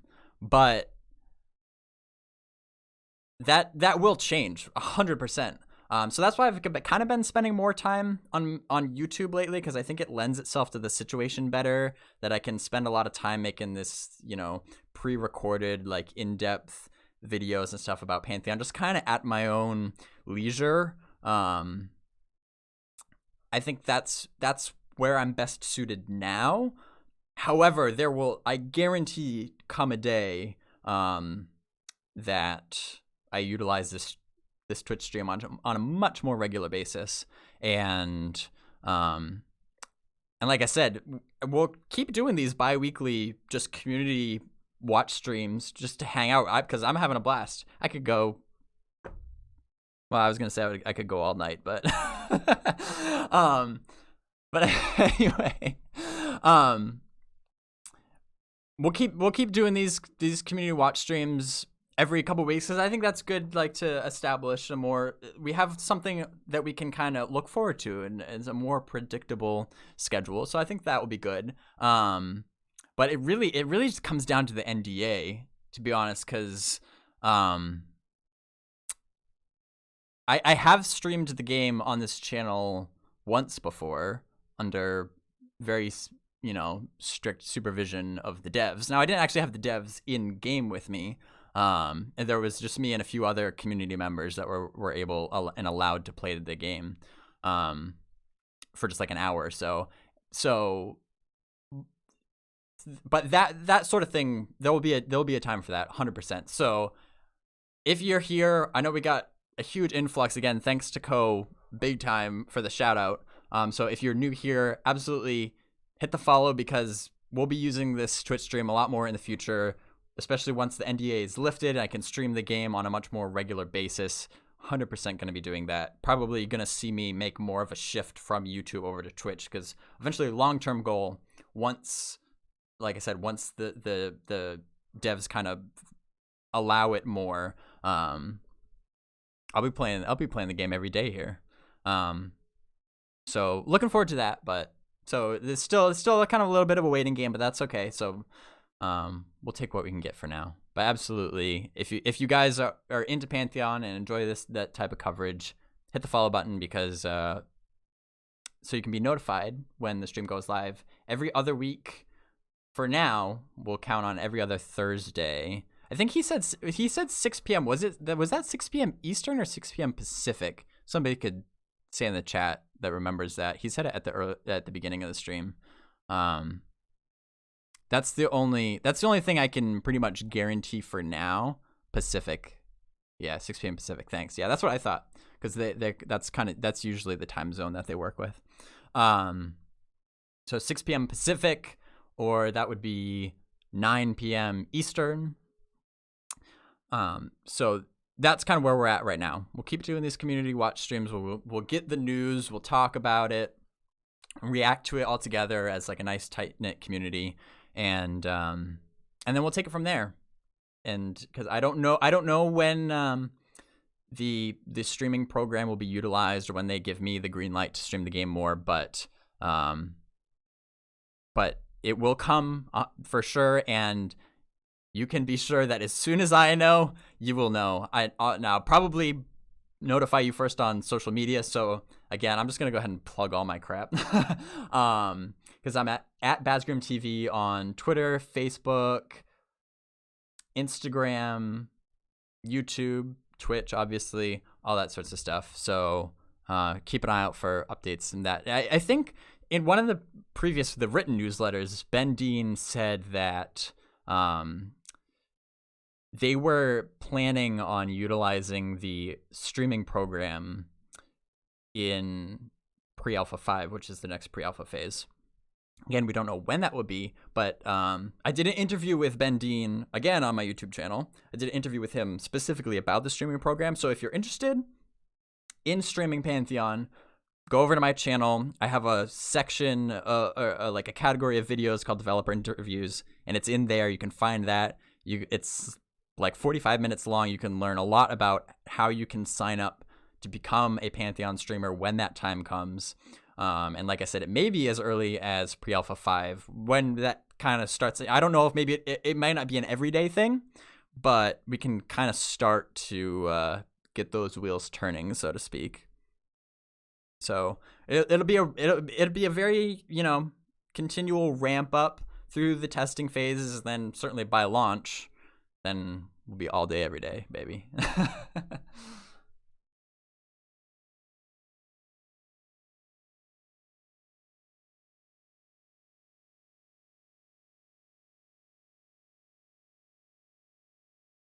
If the streaming program is being utilized in PA5, does that mean they're only choosing from VIPs or what pledge level? That's a great question. And somebody wants a link. Let me see if I can pull up a link to that video. Because that is one of the things that was answered in that video, but rather than that, I can answer that. But let me pull up a link. So the quick answer is no, it won't only be VIPs. So I just posted it in chat. That's the link to the video now, but there's another link that you want to know, that you'll need to know.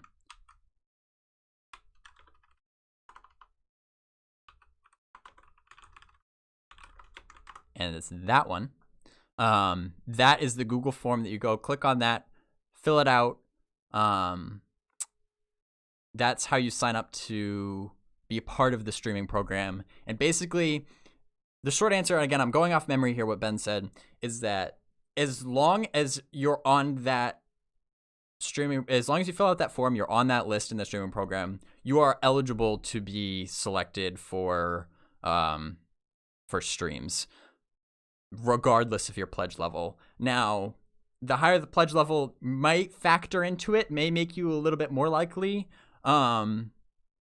but the biggest factor, though, is they're looking for people that are already actively engaged in the community. And like I was saying earlier, I'm far from the only one that is actively engaged in the community. There's a lot of people that, like I said, I've seen in my own chat here today, tons of people that I call friends that are very actively engaged in the community, making content on YouTube, Twitch, all sorts of places. Really good content, lots of discussion, lots of like lore analysis, that sort of stuff. So those are the sorts of people that they're going to be looking at first. People that kind of already are pretty well acquainted with the game and show that they care about the game, are engaged in it. That's kind of where they're going to be looking first.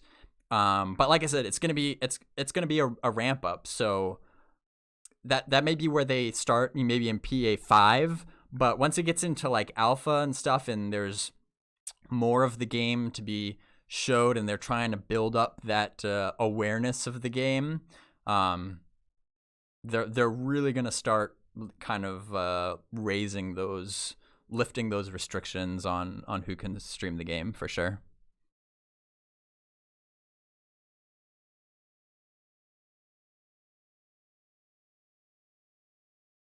So it doesn't hurt to, anybody can sign up that form. It doesn't hurt if you have any interest at all in streaming Pantheon. Go ahead. It doesn't hurt to fill out that form and at least just get your name on the list, and then they'll have your email as well. And so if there is any sort of news regarding that, then they could contact you via email.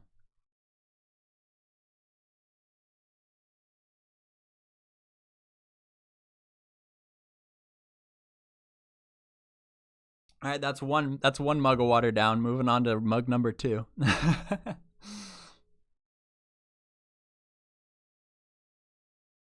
I've been talking.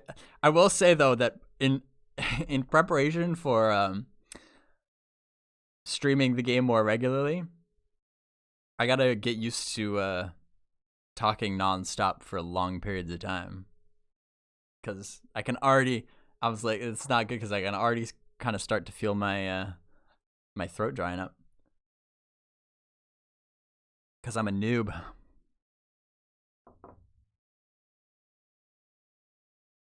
Is that a Pantheon mug from the elusive and short-lived store? No. Thank you for asking. This is my mug from my store, which is designbyhumans.com/shop/BazgrimTV. It's the Trust in Pantheon mug.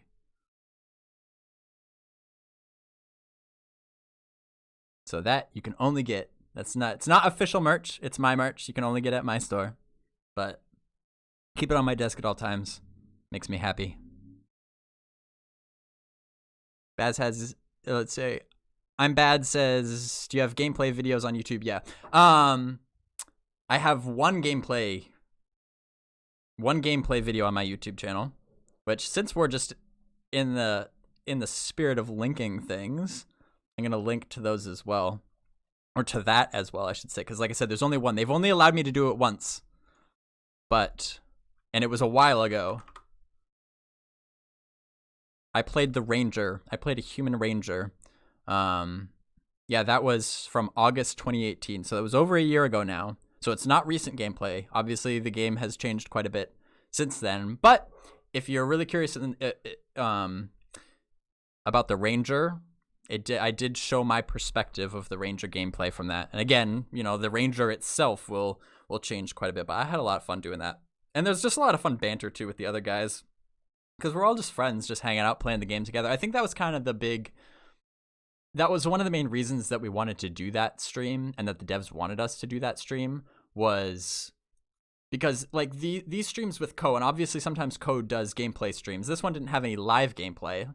They showed in-game footage, but it wasn't live gameplay. But even still, even when they are doing live gameplay, it feels a little bit more staged, I guess, because it kind of is. I mean, it's still very entertaining, very informative, but it doesn't always necessarily exactly represent what it would feel like if you were to play the game, because obviously when that time comes, and it will come, you could just log in with your friends and just do whatever.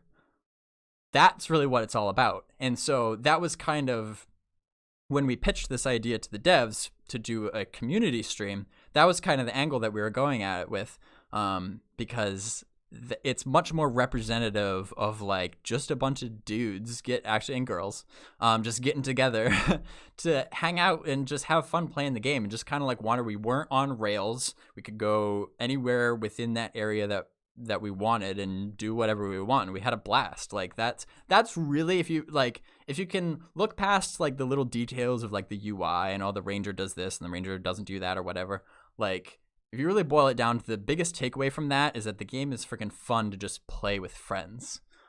So that was I think that was a pretty important stream. Not just because I was in it, but I am really looking forward to myself doing other things like that, and other people in the community doing more streams like that, because I think it's so important that everybody understand that the game is just fun just to hang out.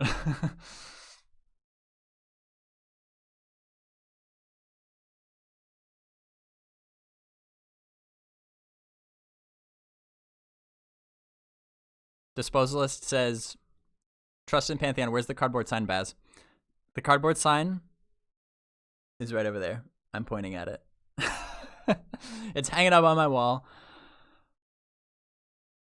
Yeah, I might as well just grab it. I was gonna be a tease, but I'll just grab it. 1 second.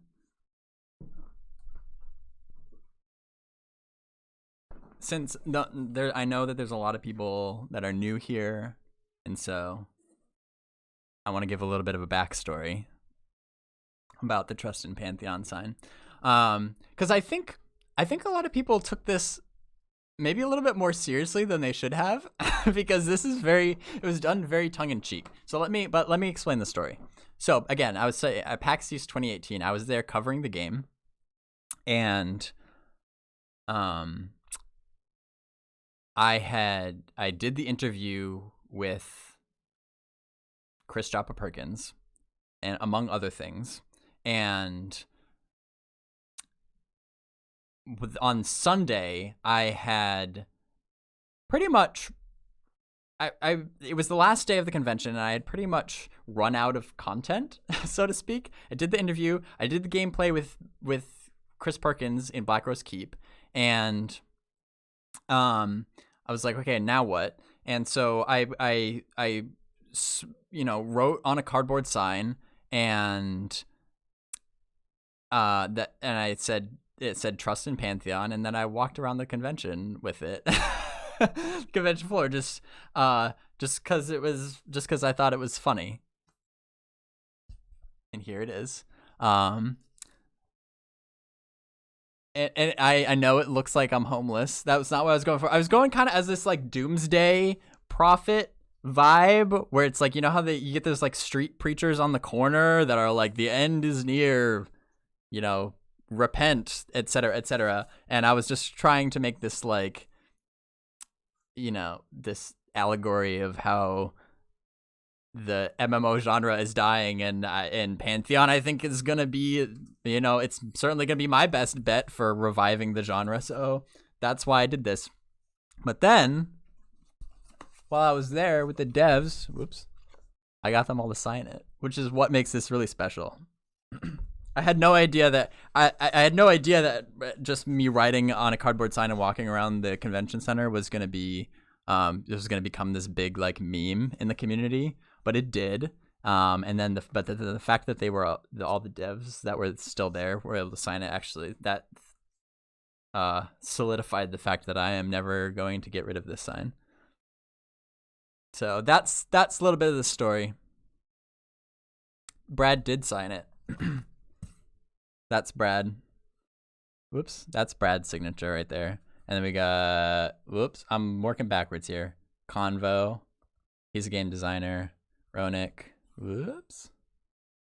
That's Ben Dean, and that is Lynn Ashworth, who is the project manager. I wish Chris Perkins was there too. I wish I had gotten his signature. So Chris, if you're watching, I'm coming for you. Next time you're at a convention, you're gonna sign this.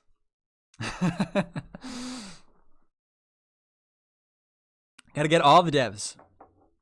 They need to do another convention soon. I know that they're like hyper focused on Project Faerthale, and I get that, and I think that's for the better. But once Project Faerthale is done, then will give them a really good version of the game to then take, like I said, not only to Twitch and have people stream it, but then also take it to conventions and have random people on the floor actually get their hands on it and play, and really just try to get the word out there about the game. So once Project Faerthale is like done and they're ready to just run with it, they have said that that's when they'll start to go to conventions more, and hopefully I can tag along with them and cover them, because conventions are such a blast. And then I can get all of their signatures and then sell them on eBay. No, just kidding. No, what? Trixton says, will you be playing Ranger on release, and what class do you usually play in MMOs? That's a good question. I don't know. I saw another question about how was the Ranger gameplay 1 to 10, 10 being the best for PA conditions. That's an important disclaimer. I'm going to kind of merge those two questions into one. Because I did have a lot of fun with the Ranger. If I had to give it a number, oh God, I hate putting things on scales. Let me tell you what I did like about it, because it's hard. It's hard when like all the animations and stuff weren't complete, which I know that's what you're saying. It's for PA conditions, because like the animations and stuff like that really are what pull it all together and what make it fun. So it's like, even still, oh, that's hard. I liked though the core mechanic for the Ranger, and you'll see in that video, the core mechanic is weaving in and out of melee combat. So the Ranger is really good about staying back at a safe distance, obviously, and ranging with their bow and doing a lot of damage with the bow. But if the situation calls for it, to dive in and leap into the fray, pull out your swords and deal melee damage for a little bit. When things get too hot, you jump back, pull your bow back out, and go at it that way. And you're kind of constantly moving around the battlefield. And that is that for me raises the fun factor way up, is the mobility and the moving around the battlefield and always having something to do. Because one of the games that I spent a lot of time playing was Dungeons and Dragons Online, and it's a little bit it's a bit more of an action combat type game, and I played that game so much and got really good at it that I had so much fun with the moving, just constantly having something to do. So, and the Ranger, not all classes in Pantheon will be like that at all, but I think if there was one that was much more active, it would probably be the Ranger. So, but with that said, I don't know if I'm going to play a Ranger on release. I'm going to, throughout alpha and beta and all that stuff, I'm going to play all the classes. So I can't really commit to one right now. Because I want to play them all in a relatively finished state before I decide on one definitively that I'm going to run with on release. I know that it's kind of like a little bit of a cop-out answer, but what I can tell you, though, I am already very much leaning toward either cleric or paladin, because, so to answer the second half of your question, the cleric is what I usually play in MMOs. And instinctively, when I got to Pantheon, I'm like, okay, I'm going to play another cleric. But the more I learn about the paladin, the more interested I am in it. And it's not, because it's not too much of a stretch. In fact, the lore says that all paladins were once clerics. Everybody, all the clerics, there were some clerics that kind of graduated in a way, or as Joppa puts it, lay down the tome to take up the sword, and find this renewed purpose of, yes, you have this strong affinity with your deity, but rather than carrying it out through books and magic and that sort of stuff, they're much more in your face. I'll just put it that way. So the paladin is a tank class, and the more I read about the paladin's abilities and stuff, again, it sounds like it sounds like a pretty mobile tank that can do a lot of really cool, like, versatile things. And so I think, hey, maybe rather than just sticking to what I know, maybe it would be fun to kind of, in my own way, be the cleric that turns into a paladin. So that's what I'm leaning at now.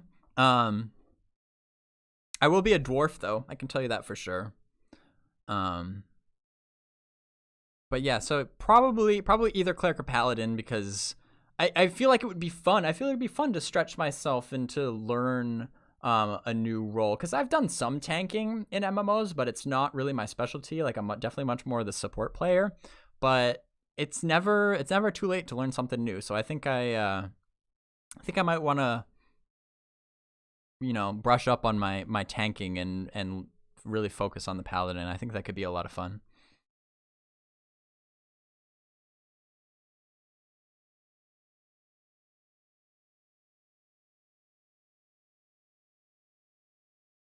Goofy Warrior Guy says, Joppa recently spoke about the Ranger in and out of combat and said they were toning that down a bit so that Rangers could focus more on melee or range depending on their own playstyle.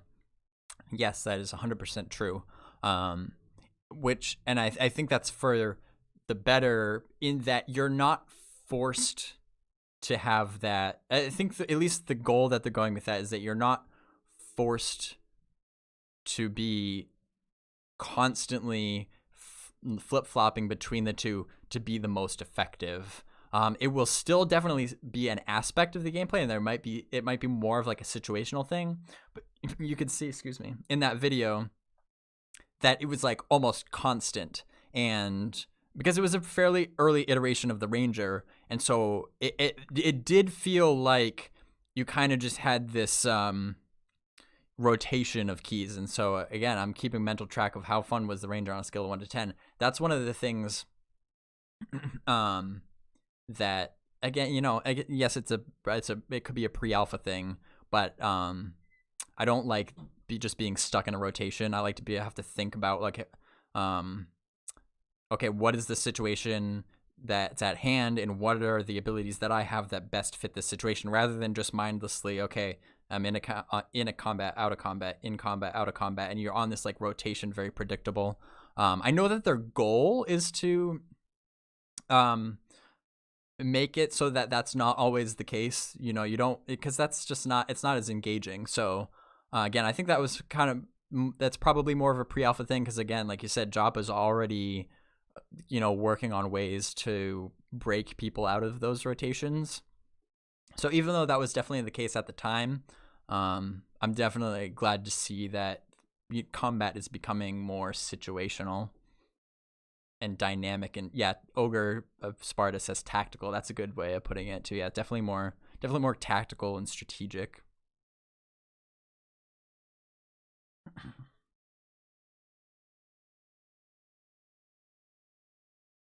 Donler says, did they rework the Ranger abilities since you played? I think so. I think so. I can't think of any specific examples. Well, for one thing though, I think they've at least added abilities.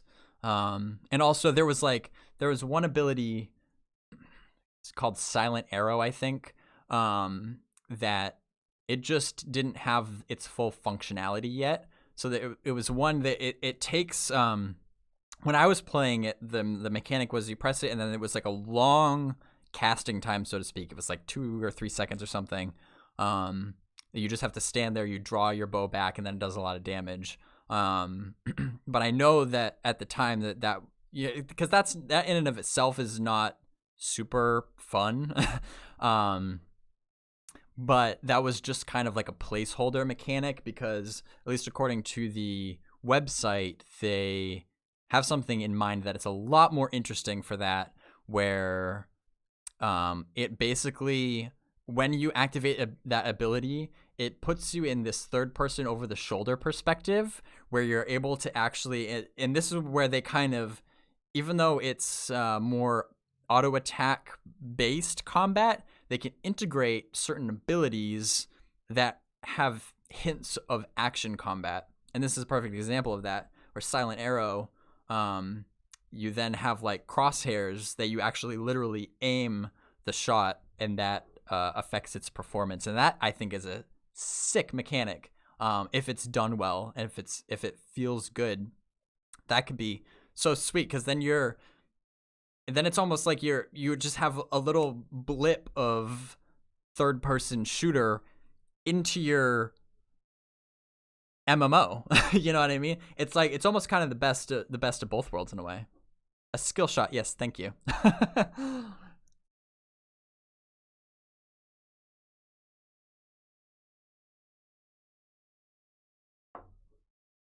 Brindle says the Ranger was pretty newly implemented when Baz played it, so I'm sure things will change. Yeah, that's true. The Ranger was very new, and that's why I was glad that I had the opportunity to play it, because I was one of the first people. There was actually one other person that streamed it before I did, but I was only the second person to stream the Ranger gameplay, because they did that MMO All-Star stream just a couple weeks before that. I'm trying to remember who played. One of them played the Ranger. But yeah, it was very new. So once Project Faerthale is revealed, I think you'll see that almost every class, at least according to what they've been saying, almost every class will have undergone some pretty significant changes. So that's why I'm just kind of more like wait and see. Like, I don't even want to make predictions about like what class is going to be the best class at launch or anything like that, because there's just still so much more to go that we need to see before we can really have a accurate understanding of what's going on. Vress played the Ranger, that's right.